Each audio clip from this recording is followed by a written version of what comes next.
पिछले 21 दिनों से लद्दाख के लोग -8 डिग्री में भूख हड़ताल पर बैठे हुए हैं और उनकी मांग यह है कि लद्दाख को अलग राज्य का दर्जा दिया जाए और इस राज्य को 6ठी अनुसूची में जो है वह लाया जाए। यह उनकी मांग तो है ही है, लेकिन सरकार ने भी यह बात कही थी जम्मू एंड कश्मीर पुनर्गठन अधिनियम 2019 के तहत कि जब 2019 में हमारी सरकार बनेगी तो लद्दाख को अलग राज्य बना दिया जाएगा।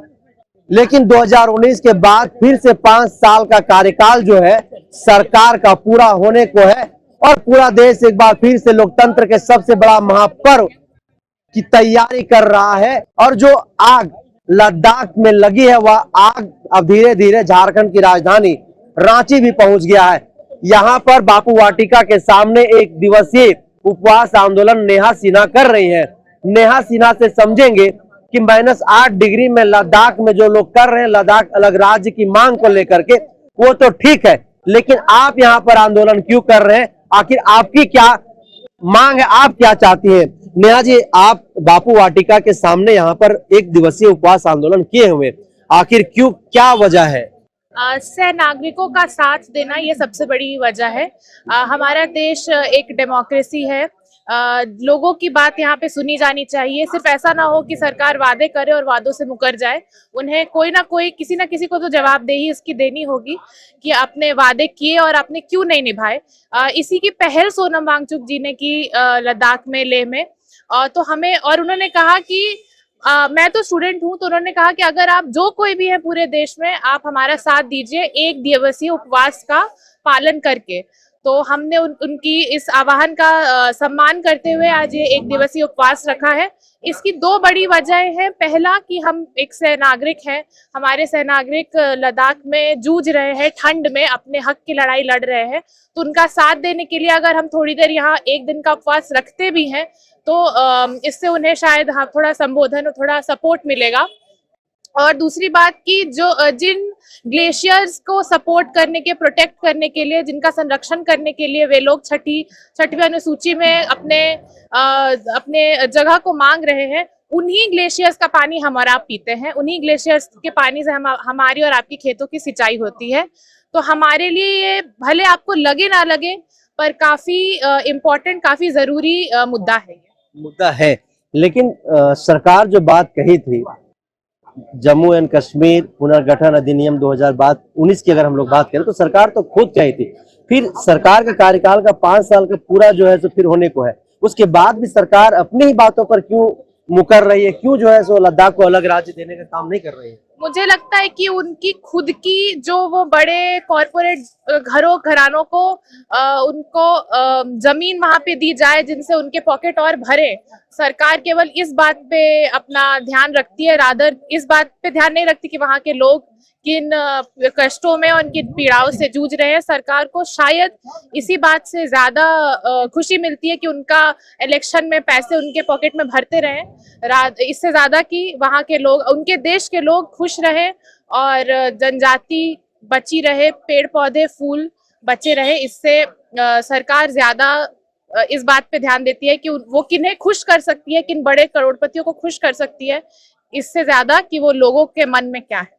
तो ऐसे में तो सवाल खड़ा हो रहा है कि जिस जल जंगल जमीन को बचाने की बात लगातार सरकार हर मंच से दम भरती है, हुंकार भरती है, आज वही जल जंगल जमीन बताने की बात जब आ रही है तो सरकार जो कहीं ना कहीं अपने ही वादों से मुकर जा रही, खिलाफत कर रही है। हाँ, बिल्कुल बिल्कुल। 2019 के मैनिफेस्टो में जो लद्दाख में जारी किया गया, उन्होंने कहा कि आपको 6वीं अनुसूची में आपको सरकार, राज्य का दर्जा दिया जाएगा, 6वीं अनुसूची वहां जारी की जाएगी। पर उन लोगों ने इस बात पे, ऐसा लगा कि वो भूल गए अपनी बात कहकर, और जब अब दोबारा चुनाव की बात आई है तो भी उनको ये बात याद नहीं आ रही है। -8 डिग्री में भी लगातार वहां पर लोग आंदोलन पे डटे हुए, वो भी उपवास आंदोलन पे डटे हुए, इसके बाद भी केंद्र सरकार की कान में जू तक नहीं रेंग रही, क्या लग रहा है? अब मुझे जो लगता है कि वो इस बात को या तो इस पे पर्दा डाल देंगे और ज्यादा, या कुछ और खड़ा कर दिया जाएगा कि सोनम वांगचुक जी इससे जुड़े हुए हैं, उससे जुड़े हुए हैं, जो कि सच्ची बात नहीं होगी। उन्हें रैमस मैग्सेसे अवार्ड दिया गया है, उन्होंने लद्दाख की जनजाति के लिए काफी कुछ किया है। उन्होंने आर्टिफिशियल ग्लेशियर बोल के चीजें बनाई है, जिससे कि मतलब उन्होंने वो कदम उठा लिए हैं जो सरकार को उठाने चाहिए थे अपने लोगों के लिए या अपने देश के लोगों के लिए। पर मुझे लगता है कि फिर इस बात को बिना इसको चिन्हित किए सरकार इलेक्शन में उतरेगी और लोगों का झेलेगी कि लोगों को ये बात पसंद नहीं आएगी। तो मोदी जी तो कह रहे हैं कि देश में मोदी की गारंटी चलेगा, फिर ये जो पुनर्गठन अधिनियम 2019 है, मुझे जो लगता है वो ये है कि वो यूं ही वो इलेक्शन तक बातें बोलते हैं और फिर शायद इतनी ज्यादा बातें बोलते हैं कि वो अपनी कई बातें भूल जाते हैं, इसीलिए जो है इस तरीके की बातें करते हैं और फिर छोड़ देते हैं। तो ये एक दिवसीय आंदोलन है, इसके बाद की रणनीति क्या होगी आप लोगों की? अभी तो हमारा ये इच्छा होगी कि सोनम वांगचुक जी की हेल्थ स्टेबल रहे, बरकरार रहे, क्योंकि आज 19वां दिन हो चुका है और 19वां दिन हो गया, इसका मतलब 21वां दिन ज्यादा दूर नहीं है। अब हमें भी उनकी तरफ से एक क्या मैसेज आता है उसे देखना है, हमें उसका इंतजार है। पर फिर भी हम ये बात भूलेंगे नहीं कि हमारी देश की जनजातियों को किस तरह से ट्रीट किया गया और किस तरह से उनकी बातों को भुलाया गया। लद्दाख एक आदिवासी बहुल क्षेत्र के तौर पर जाना जाता है और जहां पर भी भारत में आदिवासी रहते हैं वहां पर आदिवासी आज भी अपनी जल जंगल जमीन को बचाने के लिए संघर्ष करते हुए नजर आते हैं और किसी भी तरह की लाभ की जब बात आती है तो वहां पर वो उपेक्षित नजर आते हैं। ऐसे में आप एक विद्यार्थी हैं, छात्रा हैं, और ये तमाम चीजों को किस तरीके से देखते हैं आप? मुझे लगता है कि हम लोग झारखंड से हैं तो हमें काफी हैंड्स ऑन मतलब आंखों देखा एक्सपीरियंस है कि आदिवासी लोग अपने चीजों का कितना अच्छे से रक्षा करते हैं और कितने उपेक्षित होते हैं सरकार से कई बार और आसपास के लोगों से भी। तो मुझे लगता है कि हमें एक और सौहार्द बनाने की जरूरत है। वे लोग जो शहरों में रहते हैं और उनके बीच जो कि गाँव में रहते हैं या ऐसा कहें कि उस जगह के ट्राइब्स है, उस जगह के जनजातीय लोग हैं, अवेयरनेस की जरूरत है। हम खुद एक बायोलॉजी के छात्र हैं तो हम लोग एनवायरनमेंट को पढ़ते हैं, तो हमें और डीपली जाके इन लोगों के साथ संबंध बनाने चाहिए ताकि हम दोनों ही एक दूसरे के साथ सौहार्द में रह सकें। आदिवासियों को उपेक्षित रख करके, उनको खत्म करके क्या भारत के श्रृंगार को बचाया जा सकता है? नहीं, बिल्कुल भी नहीं, क्योंकि ऐसा नहीं है ना कि वो कुछ ऊपर से प्लेट पे डाली हुई गार्निशिंग है। वो तो इस जगह के मिले हुए लोग हैं, उनके साथ ही मिलकर ये देश बनाया गया है। चाहे बिरसा मुंडा हो, झारखंड में देश को आजाद कराने में उनका भी हाथ था, चाहे वो नॉर्थ ईस्ट में रह रहे आदिवासी हो, चाहे वो छत्तीसगढ़ में रह रहे आदिवासी हो, देश के हर कोने में आदिवासी हैं जो वहाँ के मूल लोग हैं। तो हमें उनके साथ की और उन्हें हमारे साथ की जरूरत है। एक छात्रा होने के नाते उपवास आंदोलन पर है आपका क्या अपील होगा और सीधे तौर पर मांग क्या है? मांग ये है कि सोनम वांगचुक जी का उपवास खत्म कराने के लिए और अपनी मांगों पे खरा उतरने के लिए सरकार उनकी बातों को माने और लद्दाख के लोगों की बातों को माने।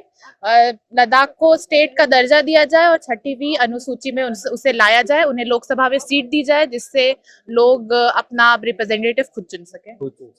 तो नेहा सिन्हा बापू वाटिका के सामने एक दिवसीय आंदोलन पर है। यह आंदोलन पिछले 19 दिनों में लद्दाख में जो लोग आंदोलन कर रहे हैं कहीं ना कहीं उसके समर्थन में है, उनको हौसला मिल सके, उनको संबल मिल सके, ताकत मिल सके, उसी के तहत जो है यह आंदोलन। यहाँ पर नेहा सिन्हा एक छात्रा है, यहाँ पर उपवास आंदोलन कर रहे हैं। सीधे तौर पर इन्होंने कहा कि लद्दाख की लोगों की जो मांगे हैं वह कहीं से भी अनुचित नहीं है और सरकार को इस पर ध्यान देना चाहिए। सरकार ने खुद ही कहा था जब उनकी सरकार बनी थी और उन्होंने खुद ही बनाया था जम्मू एंड कश्मीर पुनर्अधिनियम 2019 का, उन्होंने लद्दाख को एक अलग राज्य और 6ठी अनुसूची में लाने का हम लोग काम करेंगे। लेकिन 5 वर्ष बीतने को है, उसके बाद भी जो है सरकार ने उस पर ध्यान नहीं दिया, न ही लद्दाख को एक अलग राज्य अब तक बनाया गया है।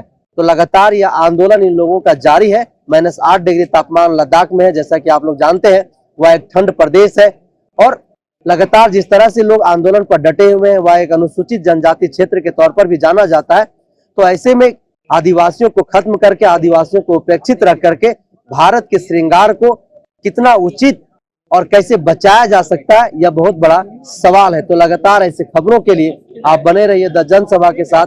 जो